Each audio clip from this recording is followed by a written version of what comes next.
It's the Rangers Journal now.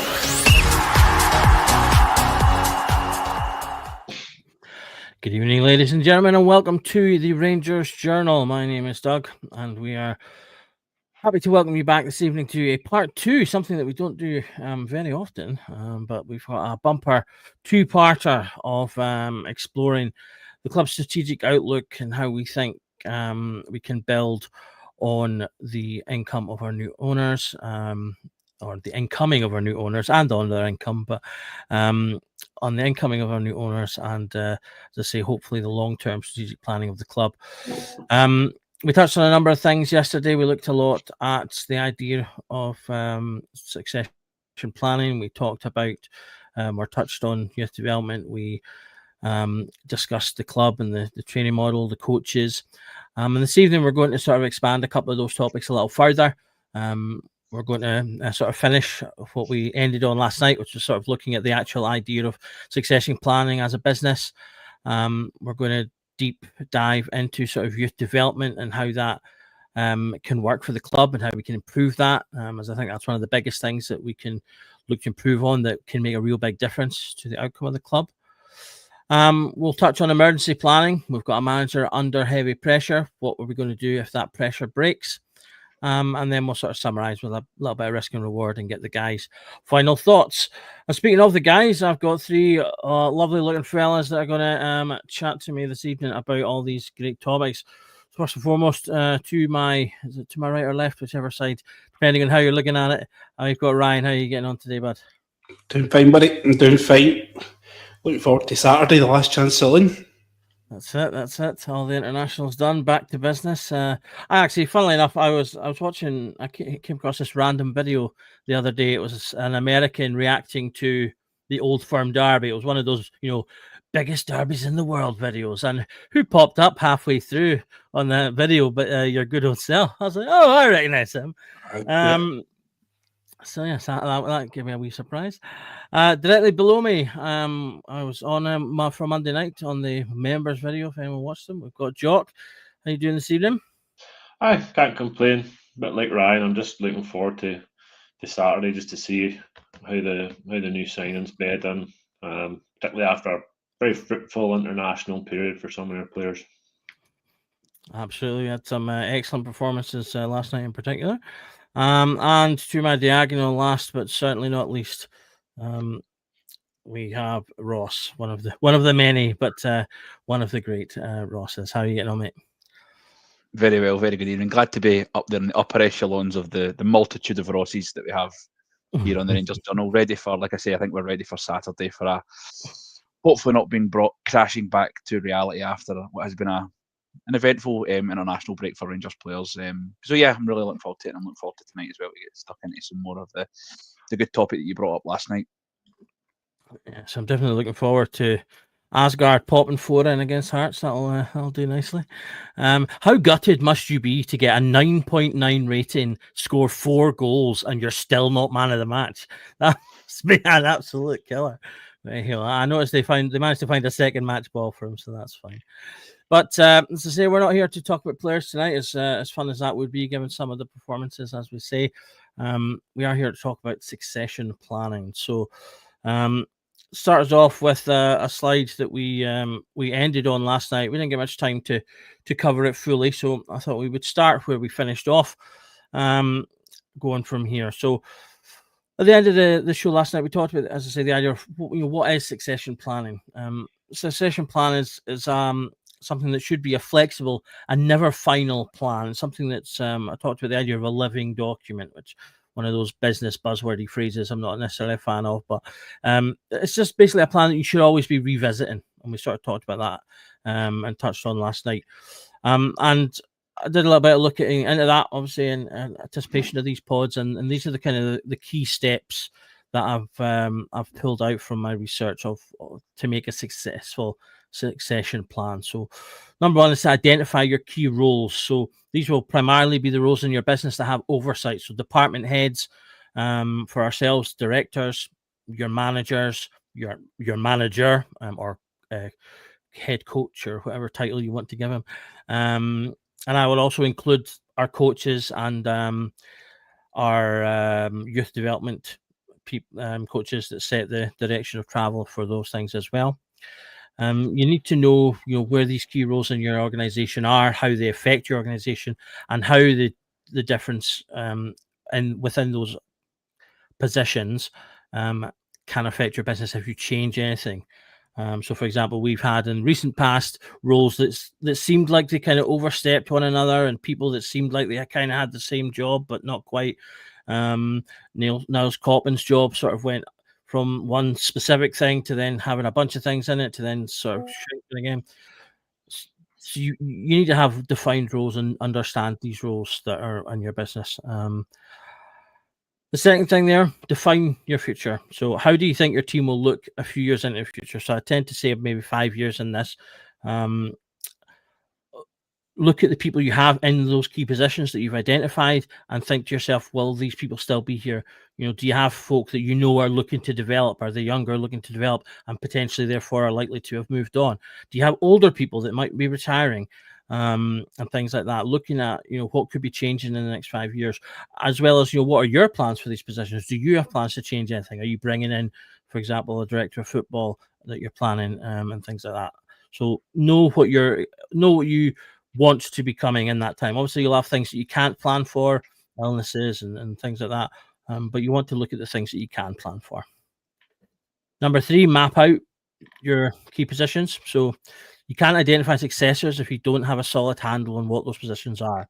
You've looked at your positions, you've looked at who's in them, you've looked at where you want them to be, and so you now want to go in and look at those positions and, as I say, really understand them, understand how they affect your business and your organization, and then what to look for when you have successors. We talked about the culture of the club yesterday, and this is where that culture comes in. If you have key markers of a culture that you want to have ingrained within your club, then you need to have those things as part of your successor plans in terms of what you're looking for.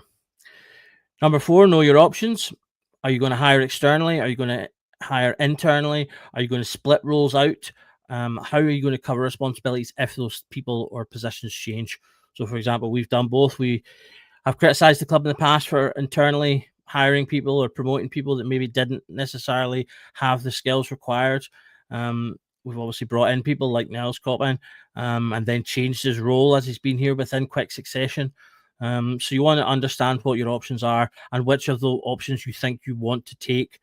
So again, that builds on your previous things of like looking at the individuals, and if you see someone who you go, this kid's got something really good, I want to develop this person into maybe a role this way or that way that they're interested in, then you have that in your back pocket as an internal hire, as opposed to say going out and maybe getting experience from elsewhere. And then finally, number 5, develop and redevelop your life plan. So plan pipelines, future-proof, create buy-in by, as I say, if you've got people that want to develop, help them create a pipeline for themselves to help them develop, get them buying into what's going on, and then commit to both change and changing. You have to commit to change within your business because things will change, people will change and move, and you have to adapt and grow and hire people to replace. But as much as you've made plans in these previous bits, you also have to commit to changing those plans as things change, because maybe someone appears out of nowhere that you never knew that's suddenly a great person in a role, and that totally changes that sort of plan that you've made for it. So that's the sort of the key points of the succession plan. So I just want to go through each, guys, give you a chance to sort of have a look, pick any of the parts that you want that you think are particularly important, and how you think Rangers could use any of these ideas to, as I say, help develop their succession plan, particularly if we start off with sort of off the pitch, before we get to the on-pitch stuff. So start with yourself, Ryan. Well, first of all, this sounds complicated, but it doesn't need to be that complicated. Football's a very simple game. You've just got to find a formula that works and stick to it. So I think we've had a bad habit over the last few years of rewarding failure. We've obviously seen how many times that we haven't developed our youth players, and obviously we get guys that are walking out the door for free. Alex Lowry was touted to be a big talent, Leon King as well, both neither of which we're never going to see at the club again, more than likely, in King's part. So we've got to have accountability when things aren't working right. So it's just finding what is the strategy. See if we need to go and find a model from another club who are doing it well, who are bringing in and bleeding youngsters, and it doesn't necessarily need to be in the UK. You look at the likes of, Barcelona, who year after year are bringing through talented youngsters who are worth multi-millions of pounds. You look at Jamal, they've obviously had Pedri, they've had Gavi in recent years, not to mention Iniesta, Xavi, and all the other guys that have come through. So they're obviously doing something right and they're doing something well. Ajax have been doing it for a long, long time as well. So let's get into these clubs and actually see what is it you're doing that's so great that we're doing so wrong that we can't seem to produce any homegrown talent. And it might be a cultural thing, but at the end of the day, we can make up our own culture in the building. So if we find the right people who can, develop a culture within the building to make things better, and obviously then we've got to keep a hold of these people as well. And in the same token, if there's people that are creating a bad environment, which we've led to believe there is a few people that have within Murray Park, Auchenhoe, whatever you want to call it, they need to be shown the door. So if there is a kind of bullying mentality and there's a lot of people that are made to feel degraded and don't want to be there, we need to make Rangers the pinnacle club that you want to come to as a young guy. We want to be the benchmark of where you see yourself in Scottish football. There's so many young players now that they're told don't sign for Rangers or Celtic because your options will be limited. If you go to Rangers or Celtic, you're likely to disappear within Scottish football. You won't make it. You should go and sign for somebody like Motherwell, like Dundee United, Hearts or Hibs, because you will get a chance to get into the first team. And that shouldn't be the case. We should be the place that that these guys want to be. If you want to be the best, you should come to the best. So we need to get ourselves right back to the top. But this is all kind of business talk, and it's a lot of stuff that might go over the average punter's head. But there's a very simple formula here.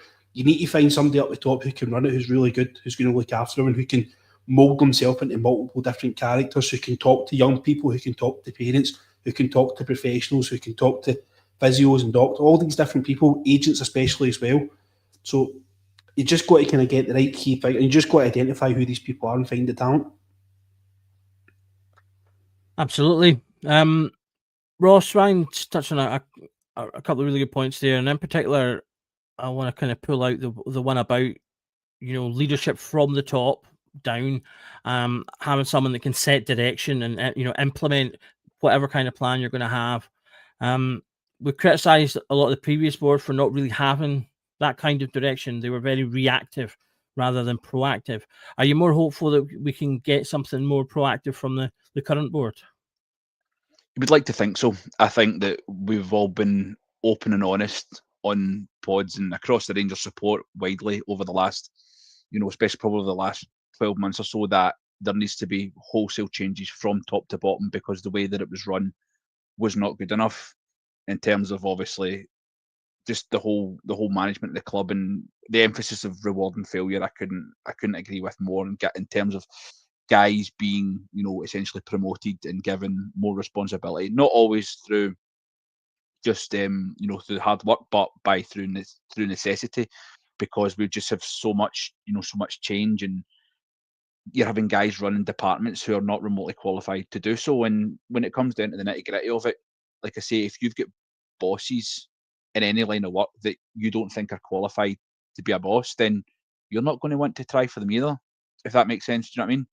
So, like I say, there's so much to it that needs to be changed from the top down of the club, and I really do believe that the new board will implement that. The problem is that we're a club and a support so starved of success that if we're not getting it within, let's just say 6 months, then we're kicking the door down, demanding to start again.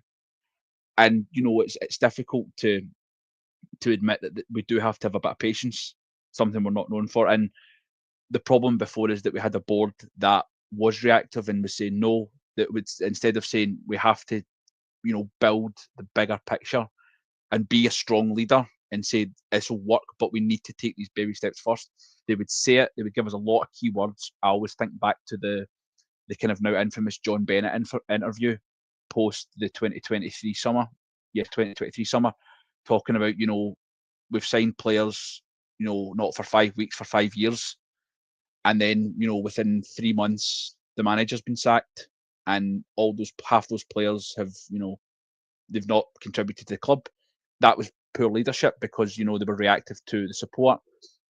It is a bit of a difficult balancing act because we as the support, without kind of getting on a high horse, we as a support are the biggest contributor into the club. And it's hard to say without our opinions being invalidated that, we don't know how to run the business. We don't know how to run football clubs. It's easy for us to sit from the outside and say, this is what you should do, this is what you should do. But we're not paid to do it. These are guys that are supposedly professionals and should be at the top of their game in order to do it. The only issue I do have with it that I think we're talking about in terms of bringing in guys who should be at the top level to implement it in the way that we see ourselves as a club. We as Rangers supporters see Rangers as an elite football club.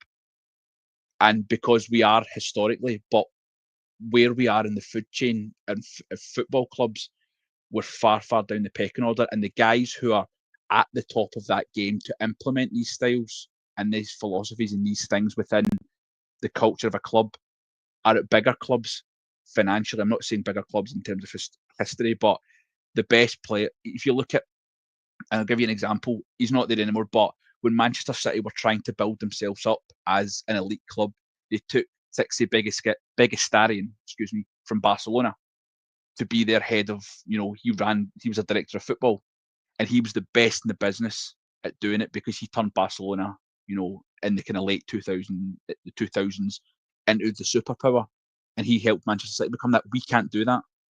So we have to find the balancing act of finding someone that's good enough to do the job and finding people to do the job with them. But at the same time, we can't go and take the people who are the best at it because we simply can't afford it anymore. It's not, as much as it's difficult to say, it's not the 90s anymore. If it was, 1992, we could have done it. In 1986, Rangers were the pinnacle of, football. We were the most innovative football club in Britain. We're not anymore, and we need to be realistic with that. But so that's why we've had to probably promote from within. And I think there needs to be a little bit of, I think there's got to be a little bit of luck in it as well. Sometimes you've just got to find the right guy at the right time. And unfortunately, for the moment, we've had too many, we've kissed too many frogs without getting a prince, to use an analogy. Absolutely. And Jock, if I can bring you in to kind of link us into our next section, how do you think we can kind of use these ideas and, the thoughts of bringing in the right people to improve the youth setup in particular? Is there anything that you would like to see the club doing to start the road of improving the actual infrastructure rather than the sort of the football inside, but the sort of the infrastructure and the setup of the youth system that we have currently? Well, I think we've obviously started that with this new setup that we've got, or a partnership we have, or an agreement we have with lower division clubs, where we can start putting players out on loan, and these clubs are going to take them. So they're going to start playing at a decent standard of competitive football. I remember Ryan saying, I think it was last year, saying that they're playing against somebody that's playing for their livelihood essentially every month. They're playing for a wage that's going to help pay their mortgage, that kind of thing. They're playing at a level where the guy in the opposite team opposite them isn't fortunate enough to be a Rangers youth player that has all the great facilities that we have under their belt, and all those coaches and things we have. They're playing against the average Joe that's putting everything they have in their free time into what they're doing. So I think we're on the right track there.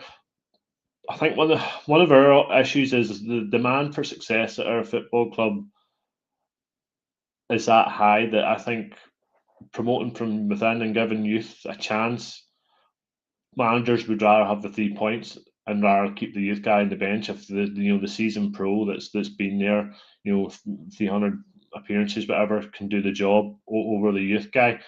If that the senior guy is going to get the goal that gets the 3 points, he's going to play him over the youth player, and I think that's been an issue of ours for years.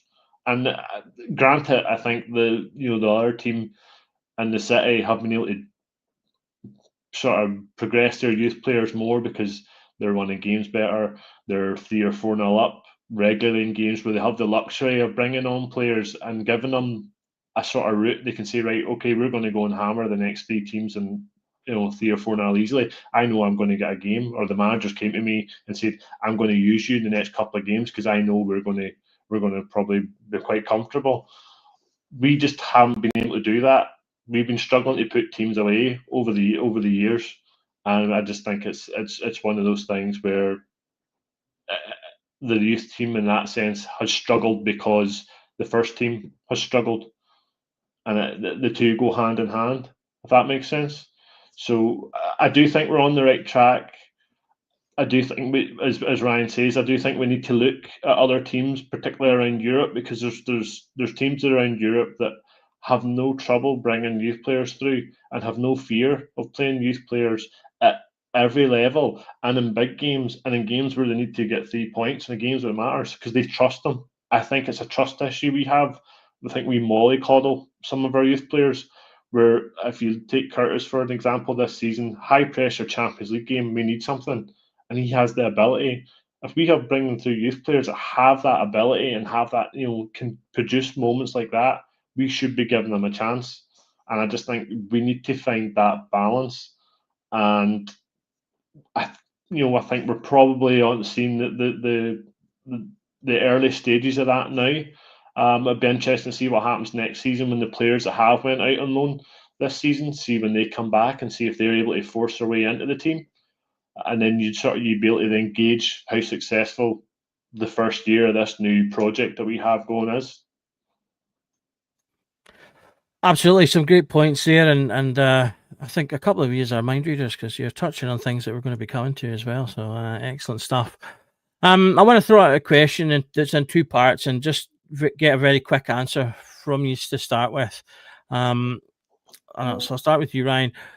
Who, in your opinion, is our A, best squad asset, and B, best squad asset that's a Rangers youth player? Money-wise, monetary value. Yeah, monetary and player, so quality of player as well. Yeah, well, at this moment in time, I'd probably say Raskin is our probably most obvious one now that Eagleman's gone. I'd say Raskin's probably the next in line for the big move, the big transfer. I think we need to work quite hard to try and get his pen and a bit of paper to maybe get a new deal for him to maybe make that a little bit better. But I think it's abundantly obvious that Raskin's probably our most valuable asset in the squad. Youth player wise, it's hard to see past Finlay Curtis. I think Bailey Rice does have potential, but I still think there's work to be done on his side of things. There's parts of his game that he still needs to work on. You can see it kind of towards the end of last season that Ferguson didn't pick him, even though there was a lot of dead rubbers and stuff. So Curtis is doing it well, and I think he's probably the most exciting player. But I think Rice might come and take that crown off of him when he does get a chance. Okay, Ross, you want to add any other names into the equation? No, and that's probably the sad state of affairs, is that it's kind of quite of an obvious answer at the moment. Nicholas Raskin, even at with this kind of contract state of play and the fact that he's been bombed out and etc., he's still the biggest asset monetarily because he has a full Belgian international. He's obviously looking to play and go to the World Cup, which will only enhance his value. How much of that we'll get out of it depends on obviously contracts and other parts of the game that aren't related really to football. In terms of obviously the youth, it's Finlay Curtis. Probably not always because of a monetary value in terms of sell on, but what he's provided so far in terms of money towards the club. He's scored in a big Champions League game for us. That's value as well. And I always think about, obviously want to talk about how much we can sell players for, but you can have a player come in, not you maybe don't sell them, but what they give you on the park in terms of results and things like that, they matter as well. And obviously, Doug, you do love James Tavernier. James Tavernier's been an excellent pound for pound signing, regardless of the debate. Because of what he's given us, monetarily, goals in Europe, cup final winning goals. He's contributed in other ways. We didn't sell him for 8, 10, 12 million in his peak value, but we've certainly had more than that worth of moments in terms of European goals and things like that. So it's hard to evaluate it solely just on what you're going to get in terms of a transfer fee. But I think Finlay Curtis, obviously, he has done it as a footballer on the park, and he has the potential to go further as well, I think. Okay. The same from you, Jog, or do you want to throw any other names in there? You can't disagree with Raskin being obviously the most valuable, I think, in terms of obviously the level that he's operating at again and again. He showed it there midweek, in our Belgium cameo, and he's got a goal. I think for me, I touched on it on Monday. I think Gassam is for me would be the next one then, because as I said on Monday, I think we left a lot of Sheffield Wednesday fans in tears because of the price that we got this kid for. And his first game, he came off the bench and he scores that worldie. And as Ross says there, he's instantly added a monetary value just by being on the pitch, and his performances have brought in money. So for me, he would be sort of the next in line. I think if you're looking at that in terms of what can we get value for, because if he can go on and have a half decent season and continue to do the sort of things we've both seen him do so far, I don't think he'll be here for very long. Absolutely. So I think we touched a couple of players there, and Ross actually brought the point you made about Tavernier is really good in terms of looking at what a player has provided and looking at the options. I want to have a look at some of the players that have been in the Rangers youth system, have not kicked on for Rangers, but have then gone on to have reasonable to good careers. And I'm taking an opportunity to kind of look back at them and see, have we missed things? Do we give young players enough opportunity when they're, when they get the chance to play for the club? And see if there, are there any hidden gems sort of thing that, as I say, we might have missed. So I've got a selection of players. I say these are all from the last decade. All players that have, as I say, been in the Rangers youth system for at least a couple of years at one point or another, and have left for varying circumstances. If not all left just because they were good enough at the time or whatever else. So I want to pick out, for example, one player that is representative of a problem that we'll face, and I'll bring this one to you, Ryan, which is Mbudi there. Some people might remember his brother a bit more, Dapo Mbudi, because he actually, I think, played a couple of times. His brother, however, left. He rejected a contract at 16 and went and signed for Manchester City. Obviously, this is a similar issue that we had with Billy Gilmore, who rejected a contract as a youngster. He moved into Chelsea. And Mbudi's now playing in it's for Westerlo. He's on loan to Hamburg in Germany at the moment. We're going to come up against this if we have any really talented young players. So Mbudi is touted to be a big player. Obviously, Gilmore was touted to be a big player, and he's doing well with Napoli currently. Is there anything that we can do, in your opinion, to help? Obviously, there's only so much you can do. In the amount of money that's been offered to these kids at that age from down south is astronomical. Do you think there's anything that we can do to combat the finance aspect to maybe make a player think, well, maybe I'll give Rangers another year or two? We need to show them there's a true pathway to get to the first team. And it's a Scotland-wide thing that the majority of the more talented youngsters are getting plucked off by Premier League clubs down south, and they're kind of, was it A-list academies or something? With elite academies, I think is the word that they use for it. And it's down to Brexit, because these clubs like Man City, Chelsea, Manchester United, Arsenal, they used to go and pluck all the best talent from all over Europe. But because of Brexit now, they can't sign anyone under the age of 18 on professional terms. So they can't go do it. So the easiest thing for them to do is just come up the road and do it, because they can go and sign players from Wales, Scotland, Northern Ireland, and actually take their best youngsters to bolster their squads to, try and raise standards there. But if we want to stop that happening, we need to show them they can actually get into the team and, give them examples of, 16, 17-year-old boys that are making their first team debuts, that are training with the first team on a daily basis. And, you would hope at that kind of age that maybe money isn't the most important thing to them. Money, they've got a decent enough window of a career that they can make their money throughout.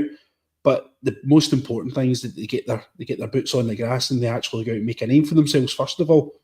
So, but we need to show it. And you look at the likes of with Tudor. You know, there's other boys there that, I mean, the vast majority of the boys in this list, their first team chances were limited. It'd be interesting to actually see who was the first team choice in the first team when these boys were in the youth academy, who was actually keeping these boys out from coming through.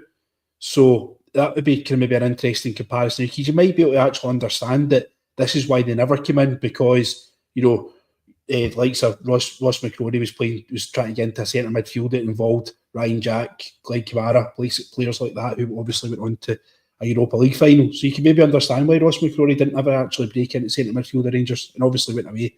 And he's had a half decent career. He's obviously had Scotland caps and stuff in the back of it as well. But that's the only way you're going to stop these three guys from going down south.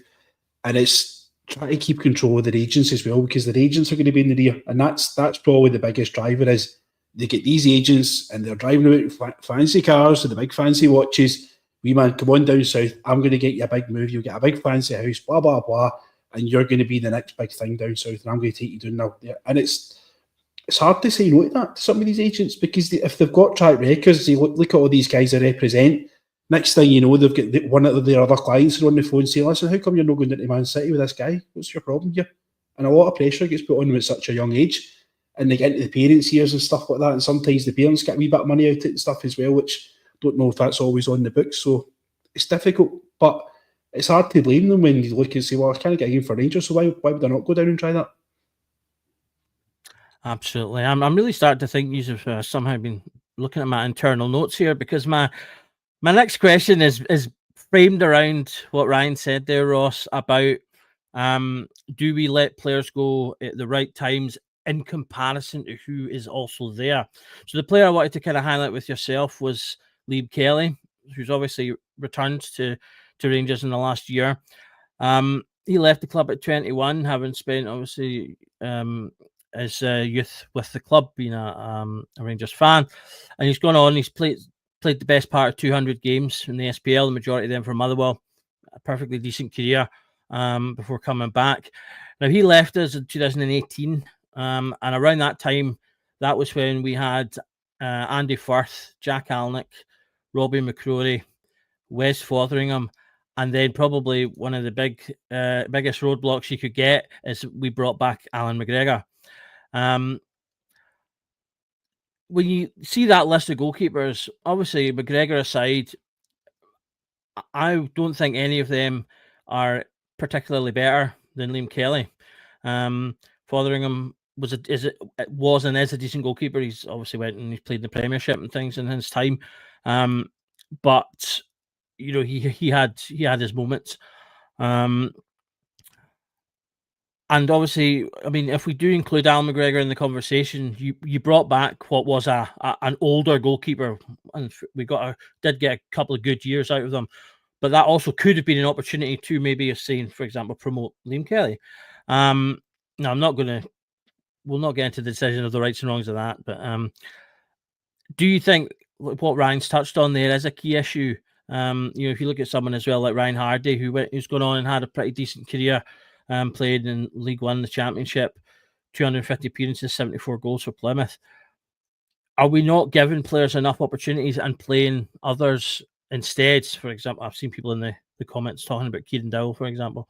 Is it simply a case of we're not giving these players a chance to develop in the first team? I think it's a little bit of a two-edged sword, to be honest with you. When Liam Kelly left in 2018, was Liam Kelly a better goalie at 21 than Wes Fotheringham as a backup? I don't know. Alan McGregor was coming back to be the undisputed number one. And has Liam Kelly become a better goalkeeper because he's had the opportunity to go away and play at Motherwell for, 4 or 5 seasons as the number one? He didn't have the opportunity to learn to be a number one here, and he was never going to get the opportunity to learn. So I think he was kind of stifled that way. Sorry, he was stifled in that way because, there was just other goalies that were preferred in front of him. Liam Kelly was obviously at Rangers since he was in nappies. But if by 21 you're not going to be anywhere close to the first team, then you have, I think, for your own career, you have to bite the bullet. I think he should have probably left earlier, if I'm being brutally honest. I think the problem with some of our youth players is they stay on for far too long if they're not going to get a game. I understand on the other edge, on the other side of the argument, is that, well, why have they not played so much? And that's down to, I think, a little bit of, maybe apathy within our academy for getting players in. But at the same time, it's again because, as something that was pointed out earlier on, is that if we're in a game that we need to win, and on the bench you've got, a player that's if you say, for instance, if you've got Kieran Dowell or you've got Alex Lowry, unfortunately, the managers that we've picked at the moment would rather pick Kieran Dowell to come on and try and change the game than Alex Lowry. Whether that's right or wrong, that's up to other people to debate. I don't get paid to make those decisions. And unfortunately, we've been kind of stifled with the fact that too many managers and too many decisions have been made that have hampered the development. On the other side of it, though, you've had the other extremes of players like Leon King, who were thrown completely in at the deep end in the Champions League, and he was not remotely ready for it. And unfortunately, I think that hampered him. And instead of, perhaps maybe it's just through his personality, maybe the way he is, I don't know. He's not been able to take the negatives from that and turn them into positives and become a better player for it. If Leon King was coming into the team, I don't think any of us, well, myself personally, would have ever held those games against him. If he was getting brought into the first team as a centre half or a centre midfield, whatever, nobody was. I don't ever remember anybody saying, "Can I bring Leon King on because he shipped 5 goals and a half against Liverpool?" Nobody ever said that. He was a young guy that was, and it's the circumstances behind it. So the thing is that we have so many different, outcomes for players, and not everybody's going to make the grade. And within the list you've got there, some of them are different. And with the Liam Kelly example, I think what you've got there is a player who had to go away to learn how to basically be a first-team footballer, because he was never going to get the opportunity here. The other example on that list that you've got is Lewis Morgan. He went to St Mirren and he learned how to be a good SPFL player. And at the time when he was kind of breaking through and becoming a good SPFL player, we should have signed him. But we, which has been a long recurring issue with us, we don't always go and sign the best players from the SPFL, and that's something we've debated on other pods. We could have signed Lewis Morgan, and I think he's been very open and honest that he would have walked over, hot coals to come back to Ibrox. But that's one of those things that hindsight's a wonderful thing. So it's really difficult to really pinpoint something this is why these things happen. This is why players don't make the grade, and everybody's different. But we seem to have a really, really high rate of players that just don't make the grade for some reason, and it's hard to pinpoint, to be honest with you. That it is. Got PG in the comments here. That's no Greg Taylor that was with them lot. It is indeed the very same. He spent 6 years in the Rangers Academy before leaving to join Kilmarnock. I think he over 100 appearances for Kilmarnock before he then signed for Celtic. And I deliberately included him because there were recent discussions amongst Rangers fans about signing him when he left, which would have obviously made him another returnee. Jock, I want to come to you, continue in the kind of the theme of like the pathway and opportunities, and starting to push us into the looking at the pathway. Ross touched on things like how long does a player leave it until he goes. It's ironic as well that you mentioned like Liam Kelly not being behind Alan McGregor at 21, and Alan McGregor didn't get into the Rangers team until his mid-20s. But the difference with Al McGregor that I think could have maybe been learned perhaps with Liam Kelly is we sent Al McGregor out on a couple of loans, and his loan to Dunfermline in particular was very successful for him, which allowed him to come back.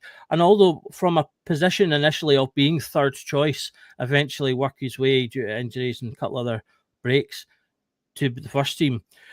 Do we need to utilise loans better for our young players, as well as just trying to consider their positions both currently within the squad and their long term? So the other player I was going to mention is Robbie Fraser, who we've sold this summer despite ending up with only one left back. Should we have reconsidered letting him go, or was that maybe something done for his benefit rather than the club's? I'd say it's probably done for his benefit. Like you say, Alan McGregor utilised the loan, and he needed a team where he could showcase obviously his talent and be trusted with that position. We kind of seen similar with Charlie Adam when he went out on loan. Was it St Mirren he went on loan to, and he had a good loan, and then he came back up, and then he was trying to get in the Rangers team, and it just never worked out. And away he went, and then next thing you know, he's scoring goals that's worth £150 odd million to Blackpool, and he's playing for Liverpool. So yes, there's plenty of players there that I think we've had missed opportunities with, but that's part and parcel of youth academies, isn't it? Not what I do agree. Our percentage of succession or successfulness from our youth academy is incredibly low, and we just don't see it. Whenever we hear about these guys that are turning up in the youth team and they're doing this and they're doing that, but it just never happens. I do think we haven't utilised the loan market for our players enough. But then, is that Rangers' fault, or is that because the clubs don't want to deal with Rangers? There could be you have to look at it from that aspect too. Maybe some teams just don't want the hassle of working with Rangers. We find it difficult, I think, with some teams to negotiate transfers and player transfers. Have done for even since Walter Smith's days. Teams just don't want to know, or they try and drive a hard bargain. So you have to look at that side of it as well. But do we not employ like a loans manager at one point as well? This is what I think they're still there. They're still there. This is what this guy's job is, essentially. Then to get players into teams that are going to benefit the player in the long run, because they're going to get a run of games at a decent level, and B, it's going to be for their development with the path of playing for Rangers, obviously the next season. We just haven't really seen much of it at all over the years. Absolutely. Okay, so pushing on, Ryan. I'll come to the point that you made a little bit earlier, which is really the key of this next slide, which is we need to create a pathway for players from the youth ranks to the first team. So I've kind of got an incomplete slide here. So number one, you've got the youth academy. So they join the youth academy and they start working through the levels. At the opposite end, we've got them playing for the first team, the regular contributors to a successful team, or you will get players that will sell off for just for profit, because obviously not everyone's going to make it. I put in the step before that, which is kind of getting to the first team, so being in and about the first team, appearing on the bench, maybe making a couple of appearances from the bench. But I've left these two bits in the middle blank. Now, ignoring the fact that I've just put 2 steps there, you can have as many steps as you like. What do you think are the key things that we need between that sort of start and finish points in order to make that connection for these players? Well, I kind of want to take this off as a tangent because this has been kind of eating away at me throughout the pod, right? And a few of the guys, I noticed Paul and Smoke with John made comments about this earlier on. I think a few other people have done it. This pathway of young players finding their way into Rangers isn't really a Rangers problem. This is a Scottish football problem in general. Scottish football across the board, right from youth level, from kids, right up through juniors and adults and stuff, is on its backside. I was involved with my local amateur team here for a good number of years, on and off through work and various different kind of family commitments and stuff. But I was involved with the club for roughly about 20 years and finished off actually being the manager before the team unfortunately folded, right? And it came down to cost was the biggest challenge that we had. We were having to get charged something like, I think I was having to take about £12 off of boys on a Saturday to play amateur football. That's what I was having to ask these guys to pay. And there was guys that in there that were on 60, 70 quid a week as like apprentice ballers, apprentice joyers and stuff, and they couldn't afford to play football. Basically, that was the kind of problem. Then you're looking at kind of adults now. I was speaking to a guy a couple of days ago who has 3 kids who are all involved in Clydebank, and it costs them an absolute fortune between running the kids about, fuel, every time you buy a pair of boots, it's not 1 pair of boots, it's 3 pair of boots he's got to buy. The actual cost of Scottish football is running away with itself. And you're seeing so many teams now folding that different levels. That there's no real pathway such into Rangers. There's a problem with pathways all over the place. It's a problem with getting kids involved and kids liking football because there's hardly any young clubs kicking about. And there's different challenges of getting volunteers involved because nobody wants to give up their time. Anyone has to give up their time. There's all this, there's levels of hassle they've got to through, like get PVGs and stuff like that, which obviously is important to get done, so we want to protect kids and stuff. But there's so many hurdles in the way of football, and it's becoming very, very sad. And that's where the real problem is. The cost of hiring pitches. Councils are selling pitches. This is where the problem lies. And it will shock you if I tell you this, right? The Scottish Amateur Football Association, the last time I was at one of the DGMs, had £800,000 in the bank. And there was teams coming and saying, we've got a squad of boys here, but we're struggling to get money together to start. We need help getting balls. We need help getting strips and stuff. And Scottish Amateur Football was sitting with £800,000 in the bank. And there was no way you could actually go and apply for a grant or apply for any money from that fund to get strips, to get things organised, to help with your cost, get a minibus and stuff. And it was very, very sad. The guy who was actually paid to run Scottish Amateur Football in Hampden was on £80,000 a year to run Scottish Amateur Football. Scottish Amateur Football is very much for volunteers. Nobody's paid in amateur football at all, hence the term amateur. But the guy who was paid in Hampden was getting paid £80,000 a year, and it was literally falling apart around him. So these are where things are going wrong, and this is why we're seeing kids not making it.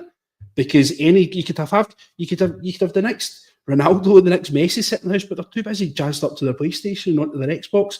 Their mum and dad might not have enough money to be able to send them out, and we might have not got the money to buy football boots.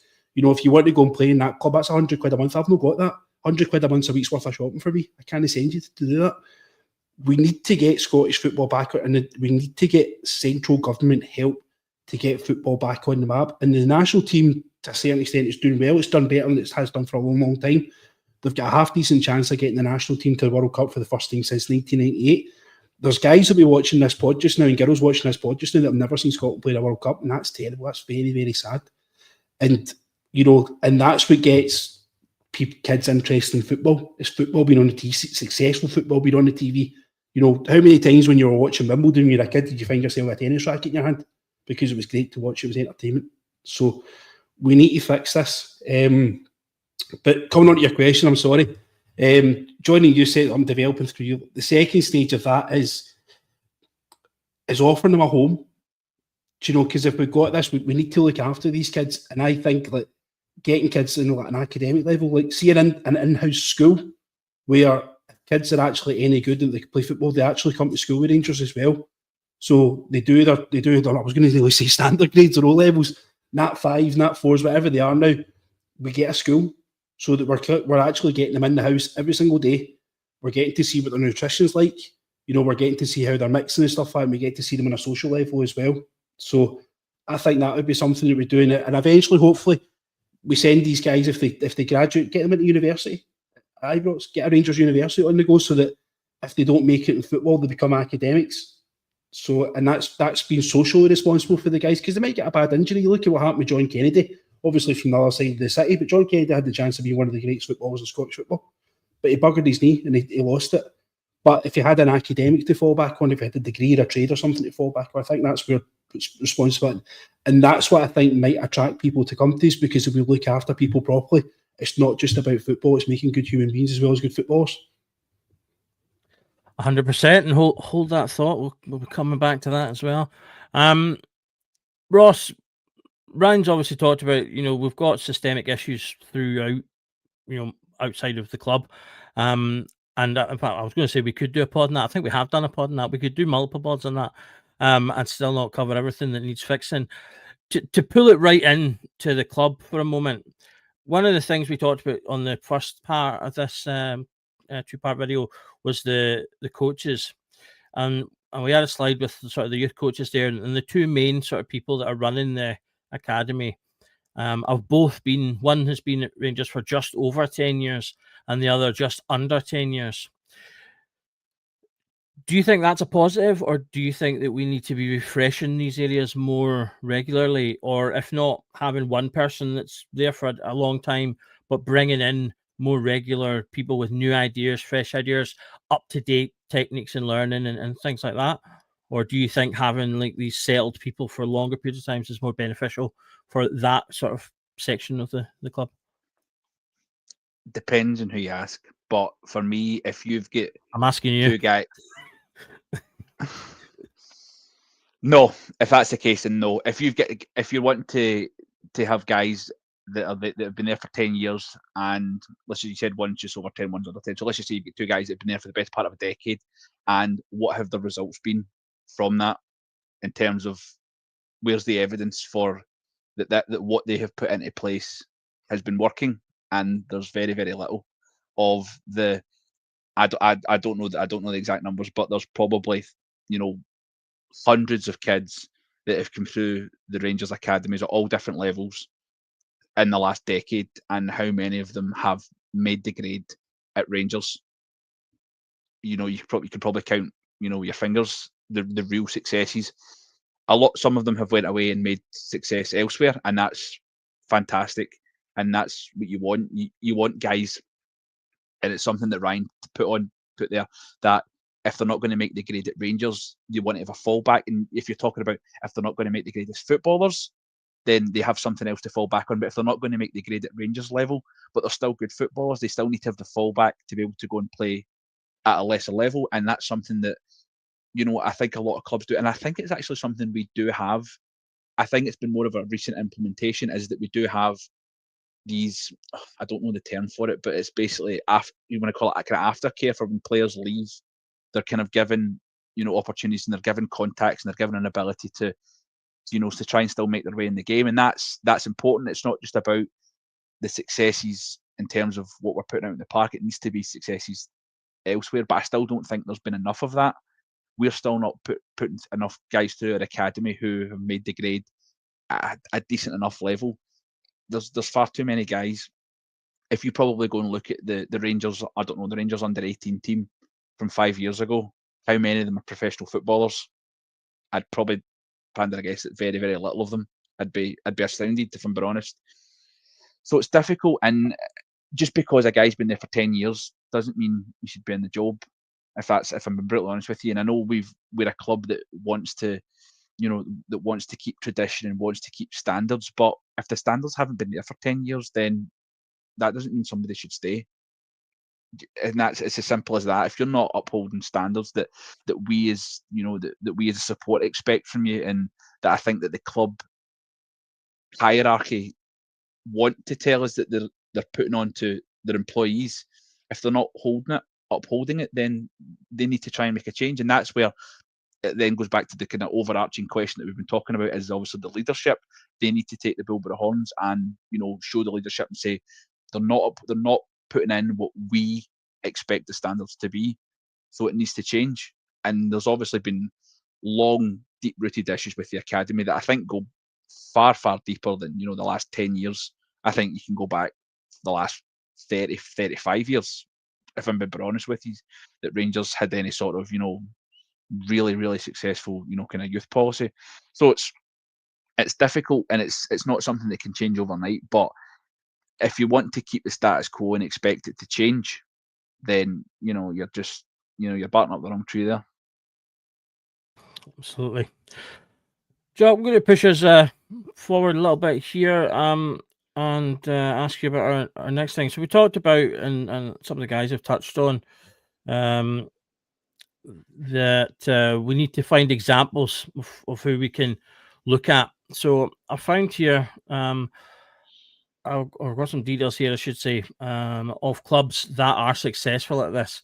So this is from the Football Observatory, or CIES, from 2023, looking at the clubs that and ranking them in terms of the teams that have trained the most active players in 48 of the world's major leagues, and ranked them then with a weighting of how well these sort of players are doing, and obviously which ones are in the sort of the upper leagues and whatnot.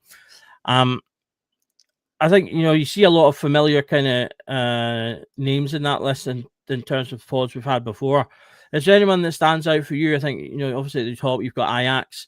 We've got 86, or at the time, sorry, had 86 players playing in the top 40 odd leagues, and with an average age of about 26, and had sort of 9 in training that were, also going in that direction. And they're an obvious example that we've touched on before. Is there anyone else there that stands out to you as someone that, particularly someone, for example, that's maybe more akin to our level or also plays in a league of our level, that we should be looking to try and learn lessons from, like Ryan touched on earlier? I mean, if you look at the top 3 there, so obviously you've got Ajax. They're just a superpower. That they always have been from the 60s, 70s, 80s, 90s. It's just within their entire probably football ethos of getting these young players to play a certain way at a certain level, basically all through their entire career. They instill that them at a youth level, and it just transcends through their entire career. And then we were the benefit of that. And obviously, when we had the De Boer brothers and another, players from Ajax over the years, Benfica and Sporting Lisbon again are two that they basically fund their entire new stadium every 10, 15 years, because they sell players for 40, 50, 60, 70, even 80 million pounds to the highest bidder, because again, if they don't promote from within, they'll go and if you look at those South American teams, they'll go and take a punt on a South American player and turn him into a world beater, or at least in that league he's a world beater. But other big teams in there, you're looking at Shakhtar Donetsk as well. Again, I primarily know them as taking players again from probably Brazil. They always have at least a handful of Brazilians in their team where they flog for serious money. Maybe that's the route we have to go. Maybe Jeffrey is the first one we've done with that. Bring a Brazilian in and sell them on for good profit.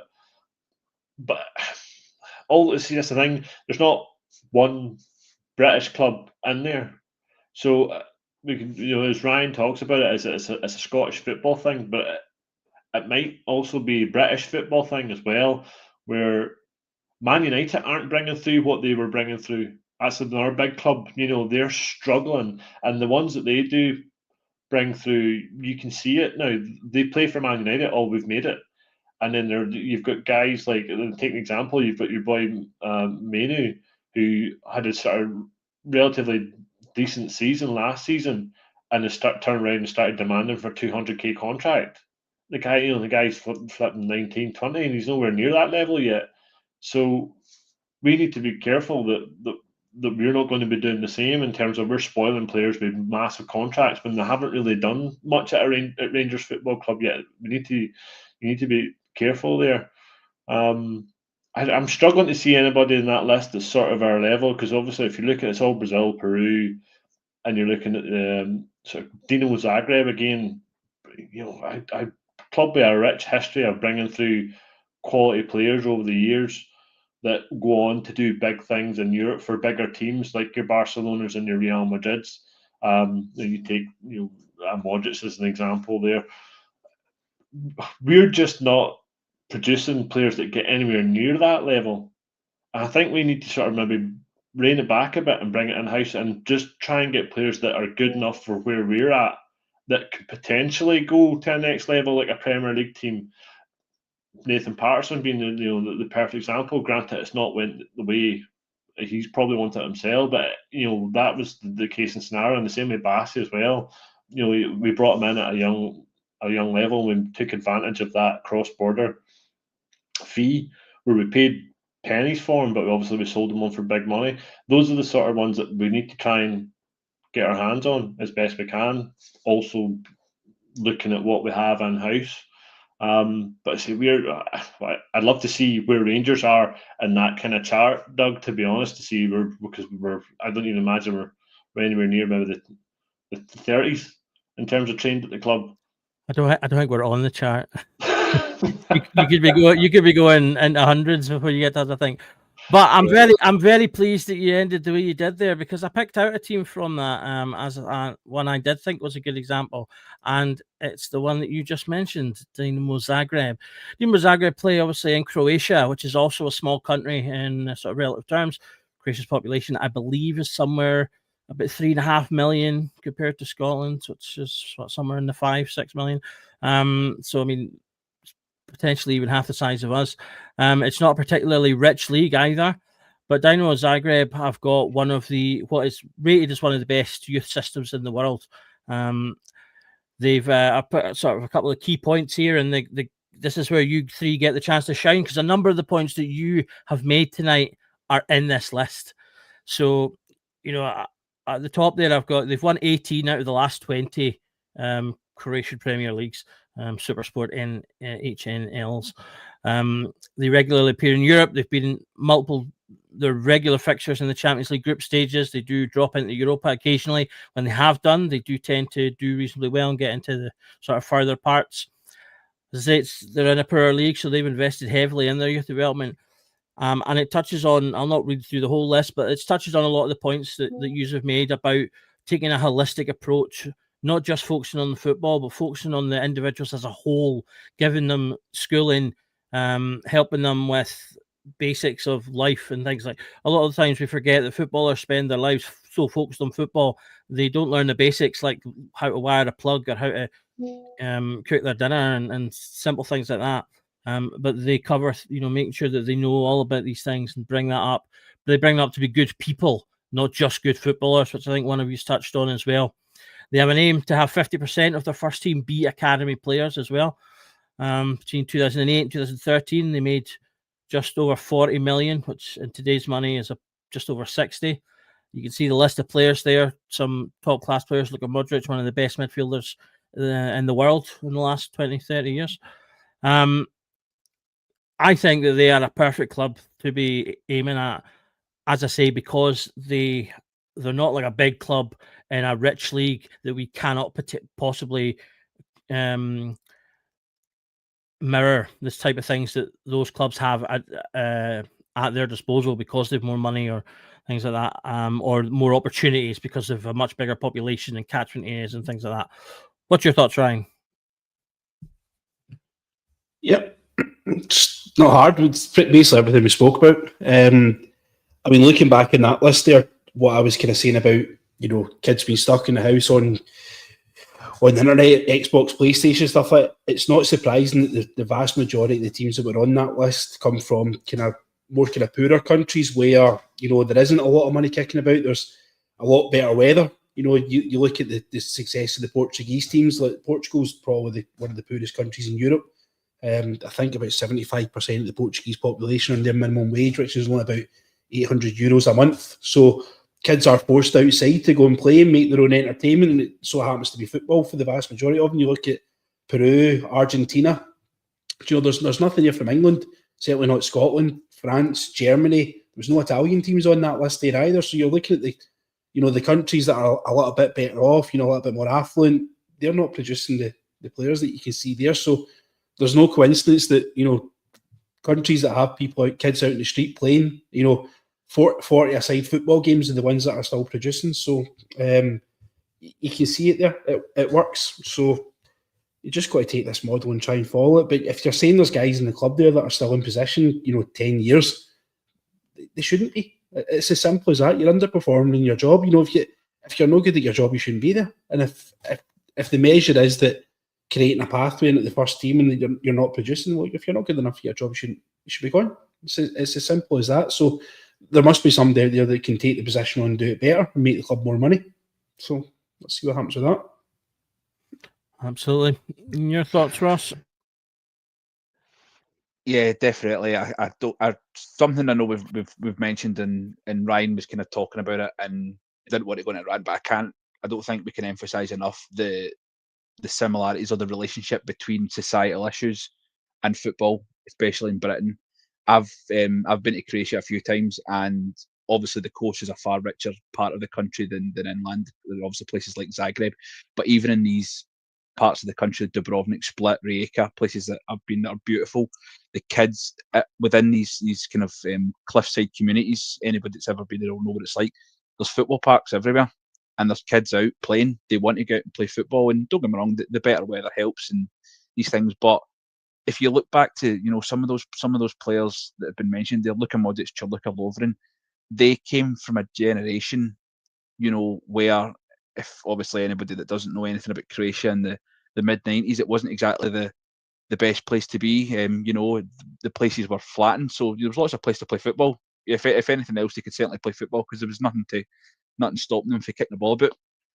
But I think what they've taken is they've taken these difficult scenarios and turned them into positives and made them better human beings from bad scenarios. And I don't think it's a coincidence that they continuously pump out good talent, because they've obviously taken the education of what made these players that grew up in hard times and are now still able to implement it when situations are a little bit better. Obviously, that whole part of the the kind of Yugoslav wars and stuff is over, but Croatia's still a country that's pumping out talent because they've taken those parts of it and implementing it with, like I say, maybe it's a holistic approach. They're just teaching them how to be good people and how to be good footballers, and they've got inspiration as well. Young boys are growing up and they want to be Luka Modric. They want to be, these kind of players. And why would you not want to be Luka Modric, a Ballon d'Or winner? Why would you not want to be him to go and play for Real Madrid? It's inspirational. And we're probably at a stage where we're starting to get it back, and that was something that Ryan touched on. We're starting to get it with the national team, and I know we as Rangers support have got an incredibly divisive relationship with the national team, but there's players within that you can kind of look up to and want to emulate. Scott McTominay, I think he's become the kind of poster boy of the Scottish national team, but he's not probably the poster boy because he's came through Man United, because he plays in Italy. He plays for a glamorous team in Italy, for Napoli. He's I think that's an attractive thing to want to emulate. But on top of that, there's so much more to it in terms of obviously excuse me, what you need to be to be a footballer. It's not just about having talent. I think you need to have mentality as well. And I think the Croatians as a people have that mentality ingrained in them for societal issues as well as that they can then put into their football education. Absolutely. Jock, Mitch often says on pods that football's a simple game. Football internet, stop ball going into other net. And Ryan touched on it from the opposite side that, these things can be simple. Just find a system and implement it well with good people. Is it that simple? And have we just been overcomplicating it at the club over the last, couple of decades? Do we just need to look at Zagreb and go, right, what have they done? What have they done well? Let's do that. I mean, you could pick Zagreb as an example. If you want to look closer to home, you could pick Brighton as an example. There is examples out there that we all, I think we should be looking into and going and investigating and saying, right, what do you do with the kids at this age? What do you do with them when they're going through the next stage and they're getting that older, they're going through adolescence and they're becoming young men? There is scope for that.